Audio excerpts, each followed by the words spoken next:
Hello, everybody. Welcome to the inaugural issue of Chazin-the-Dream. This is a podcast dedicated to conversations with people about their experiences in corporate America and also their relationship with organizational culture. And I can't even begin to say how excited I am to have on the inaugural issue, the first ever Chazin-the-Dream, my friend, Phil Maffei. Phil, how are you doing? I'm doing well, Ethan. I didn't realize this was the first one. I'm honored. So It's an honor and a privilege. It's all mine, buddy. So just to kind of level set people's understanding and awareness of you and your background, Phil has spent over 15 years in strategic finance roles, leading teams in global organizations through some pretty significant transformation. In his prior roles, he's managed forecasting of P&Ls in excess of $1 billion in EBITDA. He's also designed and implemented ERP systems, and his last day job in corporate America, he was in a corporate finance process lead role during a 2-year, $6 billion sales process project with Dun & Bradstreet. Phil, welcome to the program. Man, that's a hell of an intro. Much appreciated. As I said before, Phil, the pleasure is all ours. And you and I have had many conversations about our experiences in corporate America, and something you had shared with me early on in your career, where all of a sudden you didn't realize it was going to happen, and you became responsible for a little bit of a staff reduction project. Can you kind of share a little bit about what that meant for you? Dating myself a little bit here, but starting, I always like to brag that cut my teeth in the wake of the Great Recession. Right, started my first corporate finance job in 2008. So just as I always say, it's a great time for somebody cheap and low in the totem pole, because everyone else around you is at least in those big multinational behemoths of companies. There was a lot of layoffs and a lot of headcount reductions. So this was my first experience with a private equity company purchasing a publicly traded company. So that happened shortly after I started with Avaya. And then not too long after that, I think to what we discussed, I found myself in a corporate finance role tracking, a roughly 50% headcount reduction of 15,000 employees globally. So I reported to the CFO, or rather the vice president of finance at the time, every week with my updated headcount reduction tracking file and how much money we were going to save, because this couldn't afford to keep all these people around anymore. So I have to ask you, buddy. I mean, what was that like? I mean, as you said earlier on in your career, all of a sudden you're reporting high up the chain of command, week in, week out, about pushing people out of an organization for savings, for, as you said, headcount reduction and savings. I mean, what did that feel like? I mean, what was that experience? Right, there's this cognitive dissonance going on where they call it restructuring, right? So they don't call it what it is, which is people losing their jobs. It's like this, great. I guess the way they tries to be framed is for the greater good of everybody, we need to, right size the workforce. And, over the years of, just poor hiring practices and bad management of spend, and, kind of get to this point where the cost base for the business was too inflated. And the company was trying to put, phones on people's desks when cell phones were first becoming super popular, right? So it's just not quite the right strategic direction from a top line perspective, which was resulting in a lot of pressure on the margins. And unfortunately, I've seen a lot of big businesses where the first place to look and the business line is usually the people and the cost to kind of carrying headcount and all the stuff that goes along with that. So it was a eye-opening experience early on in my career, my friend. That is for sure. I didn't never do anything else. Like, is this normal? Is this how this always goes down? But learned since then that that's not necessarily the case. And so it's interesting. You talk about they were kind of thinking about their strategic direction. They were shifting their focus. And so it's headcount reduction or restructuring. And you said something really interesting. You said they never really call it what it is. And what was that experience like? And you said that that was early on in your career. what were some other experiences Yeah, I before mean, you went and started your own fractional CFO business? yeah, I think a lot of it, kind of seeing how things got done and how I would want to do them differently was, I think, the impetus of, kind of letting the entrepreneur in me kind of come out and kind of go down that road. A lot of those days, really, it was a good experience, right? Because I was getting, as people were losing their jobs, someone was still needed to do all the work, and I was getting promotions and kind of, not realizing that I was probably getting paid fractions of what these people were getting paid to do their jobs, and some of my old one that I kind of dragged along with me. It was a really good experience from that perspective. But it was, a little soul draining to watch, kind of in these meetings with people reporting on these headcount reductions in their departments. And then the next week I saw their names on the list and I was reporting that somebody else was giving me that update. So it really kind of instilled this, low value on the employee, at least from that kind of first experience of, which over a period of time I was just kind of had enough of and started exploring other opportunities. I learned what a furlough was back in those days, right? It was a very interesting time to start a career in corporate finance and kind of seeing how that all unfolds and, how people, I guess, kind of buckle under that pressure, right? If they got new investors and they've got to figure out a way to make things profitable, and the low hanging fruit, the kind of the big numbers that just jump out on the P&Ls. That's the first place they think to look. Yeah. But I mean, you talk about the lessons learned in terms of organizational focus on profitability. People come far after the profit and making your months and making your quarters. I mean, what were the takeaways from that throughout as you kind of navigated past that experience through other opportunities? Yeah, I think that's a good question, and it did frame what I was looking for when I was leaving that job, looking for the next one. Where little did I know I'd find myself doing this whole PE private company dance, only with a lot more experience and being a lot more involved. Several years later, but I was looking for a sense of cohesion and a good team to be a part of, right, and not one where anybody was on the chopping block on any given week or month, depending on if we weren't meeting that month or that quarter's target, right? So that was really the impetus for the switch that I made over to D&B after my Avaya days, and was fortunate enough to find myself on a really high performing team doing corporate finance roles, and a lot of the skills that I was able to build upon there that I had picked up along the way, and then see how maybe do things a little bit better, right? And how to do things in a way that aren't quite so focused on cutting cost as a way to drive profitability, I guess. I'd love to just kind of ping you on that in terms of the transition from Avaya to D&B, because you and I talked about the fact that I actually worked at D&B about a decade before you, and I know what an amazing culture it was back then. What were some of the differences between the culture there and the predecessor organization? And because you just said something interesting, you said the lesson from Avaya was you wanted to work on a constructive team. What was that like at D&B? How did you know what you were looking for? How did you know when you would find it? And what was the experience like? Yeah, I think culturally speaking, they were in a very different place, primarily because they were profitable, right? They were still, a publicly traded company at the time. And I always liked that, from my roles in the organization, I liked the bigger the better it was for me, at least from a perspective of a corporate finance role and trying to, see how the whole thing works, right? So I was looking for that. I was looking to kind of stay in that world where I had visibility into not just one big bitter piece of the business, but rather the whole thing, and kind of in those conversations around what's the strategy and how does that get reflected in the financials, right? And so that's really where I've kind of tried to focus the core of my career, and a really good opportunity in that space had presented itself. You interview with people, you don't know after a 30-minute conversation what's going to be like to work with them for 10 years. But I was super fortunate in the sense that, the team that I was on, the bill I was working around, were really good, really, really good at what they did. A lot of stuff to learn. One of them is working with me today, right? So I built a lot of really good friendships, a lot of really good bonds. And a lot of it was owed to the leader of our team. He was effectively the CFO's right-hand guy.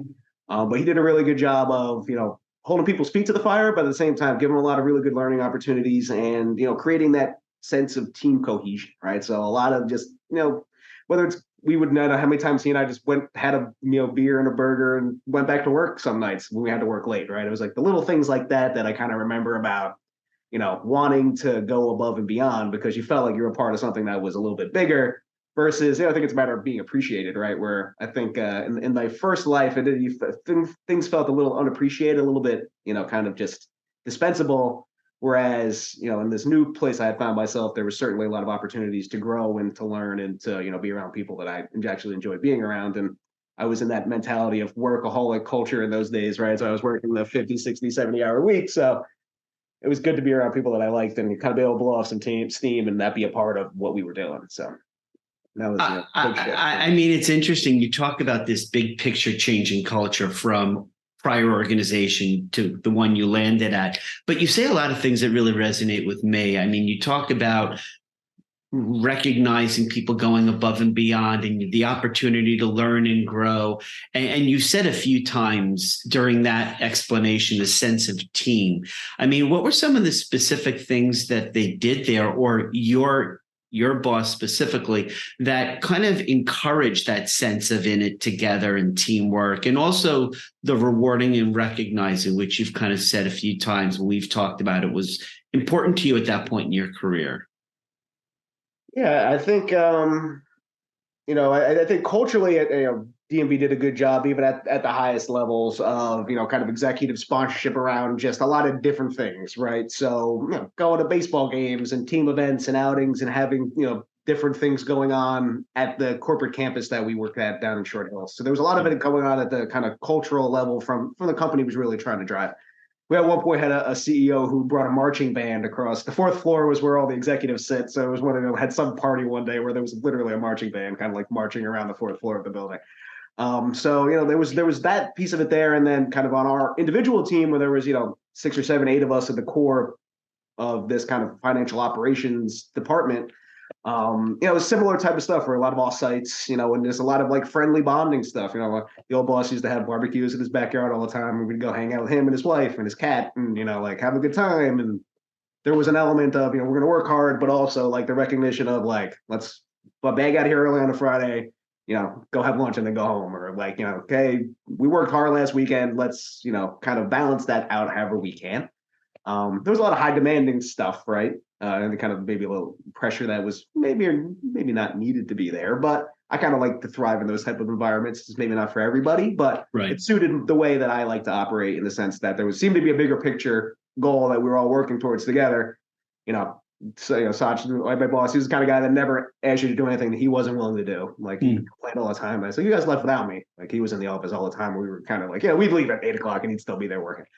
So it was one of those like, kind of lead by example. And as a result of it, a lot of hard work came with a lot of good opportunities to, like I talked about before, where I like to see the whole company and what's going on in the intricate strategy conversations and that type of thing, as opposed to maybe some other roles you find in a corporate finance gig where you only you're privy to a small piece of the picture. Right.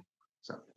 Yeah, we had actually talked to quite a bit about that, about the idea of you being able to see how your work fits into the bigger picture is something that not a lot of folks get, regardless of whether they're in corporate finance or me in marketing or any other functional area. You see the little pieces of your world, but you don't see kind of a whole puzzle put together.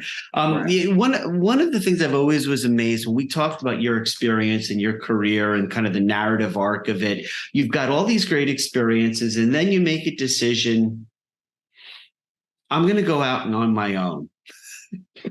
I guess my question is, what kind of formed, what was the impetus for you deciding, I want to start this business, sustain a business, that you just decided it's time for me to go out and explore creating something on my own?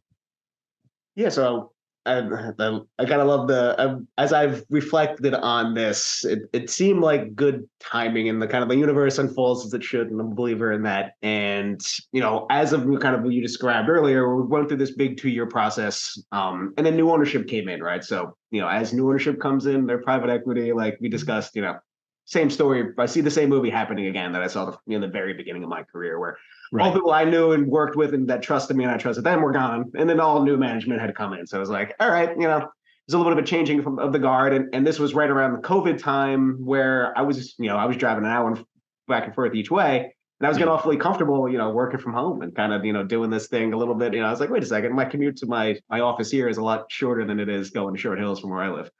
So, it's really always at the end of the day, my business partner, really good friend of mine from our college days together. And, over maybe 3 or 4 or 5 years prior to that, we had always kind of like, hey, I'm doing this thing, you should really come do it with me. As he was been doing the serial entrepreneur thing his whole career and had landed on this, what, was the early days of this fractional CFO model where he was the entrepreneur with the finance background in the ventures. So he became the CFO for a variety of these companies he was in by default. Yeah. So it was, I think, a combination of kind of this changing of the guard and kind of having this milestone in my career where like kind of you did the thing and now it's, it's another onto other projects and maybe ones that I can maybe not want to be a part of. So it was just, the universe kind of presented me this opportunity where, now is as good a time as any to do what I always wanted to do, where I kind of scratched that entrepreneurial itch. And early before my corporate career, I had done a variety of different, trying to start businesses and that sort of thing. And it just, timing was right. And I felt like I had that special balance of, good, healthy 15 years of experience. So I knew what I was doing. At the same time, still enough energy to kind of take on this, do all that stuff and then try to run the business that I'm trying to operate simultaneously. So here we are 4 years later and, wouldn't change it for the world. Wouldn't go back to the way things were. But, That was that. Buddy, you read my mind. That was the follow-up question is when you're going out on your own, the uncertainty, and you think it's the logical decision, but you don't know because you don't have the benefit of hindsight. So you're 4 years into it, and you and I have talked about a little bit of the psychological roller coaster, but you don't regret it for a minute. And that's awesome. I mean, that's really why we go out and do these things on our own. And I guess my question for you is that the experiences you had, you talked about private equity firms and kind of certain things you looked for and certain things you don't want anymore in your career. How'd that form the basis for how you structure your business, how you go about pursuing clients and partnering with people? Like, how does that narrative behind you, that wind in your sail, kind of form the basis of all the stuff you do day in and day out? Yeah, no, absolutely. There was, joining up with Josh, there were certain things I was like, we're going to do things a little bit differently than I was used to doing them, right? Where we don't want to, we're not looking for the personality that necessarily wants to work 80 hours a week. And like that, grind culture is maybe not, maybe hasn't done us any favors. And we can have a whole other conversation on that at some point. And I was that guy, right? I was the guy that was like, I was more than happy to grind. I thought there was always this bigger, better thing for me the harder I worked. Right. Right. And, we kind of approach things a little bit differently where we want to maintain that capacity in your life where it's like kind of creating the space to work in and, hoping to be able to bring people with a lot of breadth and depth of experience that ultimately, wouldn't find themselves in maybe a smaller organization because they quite frankly can't afford to, pay that salary, right? So a lot of, the companies we work with today, 10 years ago, they really wouldn't have had the option of having somebody working with them for a couple hours a week, right? Maybe the commute would be too long. It just would have to be a kind of lightning in a bottle to make those logistics worthwhile to have that operation work. So, we always, try to do things with that perspective of, hey, we're looking for folks who want to work 20, 30 hours a week or a month, right? Whatever it may be. And from wherever you want and kind of create that flexibility and space so that we can, bring meaningful work to folks and at the same time provide a really great value for our clients because they ultimately wouldn't have access to somebody with this level of experience because they would be looking for a salary that just would be unreasonable for a full-time job, right? And I think the other piece of it is, I always like being a part of the team. And I was just in one of my clients holds a conference. They did the first one last year, the inaugural conference, their second one this year. And, I get there, I get a team badge. Like, I feel like I'm a part of the team, right? I'm not just like this outsourced fractional CFO, but like, it's like, I'm the guy in their cell phones. I get phone calls about like, hey, I'm just thinking about this. Like, I like to stay a part of the team, but like, I don't have to be that's not the only team I'm on, right? I can kind of, I think we've gotten to the point in our business now where we're really focused on finding folks who are, kind of these purpose-driven entrepreneurs in these spaces that we believe are, where we think the economy needs to go, where we're kind of generally speaking, we all need to go. So that's, I think our ultimate end game is to try to bring these, kind of sustainable business practices, right? And especially from a workload and culture perspective, as you know, which is hard, right? We're doing, you and I don't think we haven't met in person, right? We have plenty of really great Zoom conversations, but not yet. Not yet. I was almost on my way into the city for this until I realized that we were doing this one live, but maybe sometime in the future. But I think you can appreciate, and I know you work a lot of your clients around that idea of like, how do we create that great culture that I was really enjoying being in a world where we weren't in the same room all the time, right? So I'll try to get to an event my clients hosting just to have a little bit of face to face time, because I'm always grateful for them being able to do this, but there's nothing replacing that, Right. being in the same room together either. And I mean, you touched on so many things. You're totally all over the place on now. No, actually not, because everything that you're talking about is kind of tying the threads together of the DNA of going out on your own.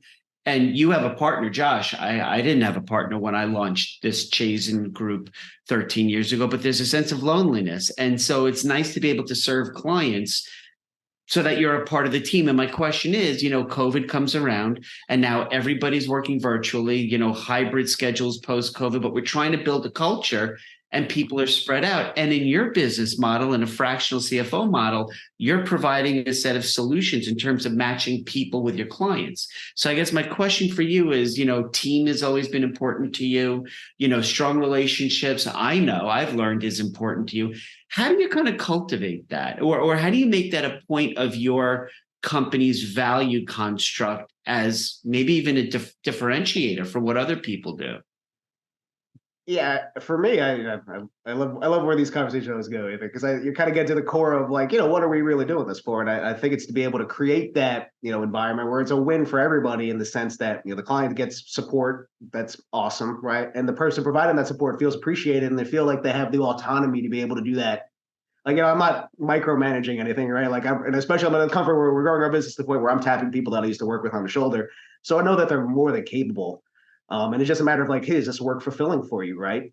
We do like, in lieu of being together in person, people that are local to me, my business partner's in Maryland, I'm in New Jersey. So like, we get together as frequently as he can, but, because he and I have such a good relationship doing things this way, we'll just get the team together, buy everybody lunch, and just kind of sit around on a Zoom call. Right. You and I have done before, we'll watch a TED Talk or a podcast and sit around and talk about it.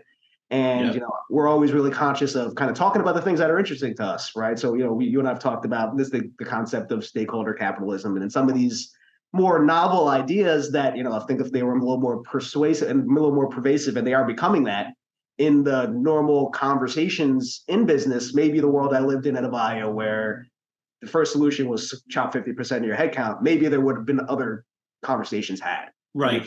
Right. And I think, that broader, like, hey, if we could change the world, what would we do? I think that's, ultimately, I feel like you and I are akin in that way, where it's like, if we can create this really great place to work that's doing something that's a lot of people see value in, then, like, that's really the ultimate goal for us. And then anyway, we can do that virtually, right? Having fun and, try to bring that to the game, because it's not all about just working all day, every day, right? But rather finding that space to live your life and to, be there for your family and be there for the things you want to do for yourself, while at the same time, finding that balance of, hey, there's plenty of fulfilling work to do also. So yeah, it's fascinating, because like you said, every time you and I talk, it's always a question of, oh wow, we kind of gravitate towards the similarities in what we each experienced throughout our journey through corporate America and our survival of it. And one of the things that always came out of, I always loved our talks, because one of the things I shared to you is, when I went out on my own, I mean, I didn't have the option. I kind of was transitioned or downsized out, but being on my own gave me the opportunity to be a hands-on, always there father for my daughter, and always being around and kind of being able to pick and choose what I valued. Then you and I have talked a lot about when you started Sustain the Business, you took some key experiences from your own career. And I guess that leads me to, as we talk about, the next 5 years for you, or the next 10 years growing your business, where would you want to see Sustain the Business kind of organically grow to? Like, when you and Josh talk about the future, or you're thinking of the future, you have now 4 years of running the business and 15 plus years in corporate America. What would you want to start, putting those goalpost markers down for your legacy? I love the big picture thinking, because, I think, as right, when you're in the business and running it every day, it's, taking the blinders off and thinking about, what am I doing this for in the first place, right? And I love that. That's what I love about you, is because we're always kind of going there, and I think that's important to not lose sight of, right? Yep.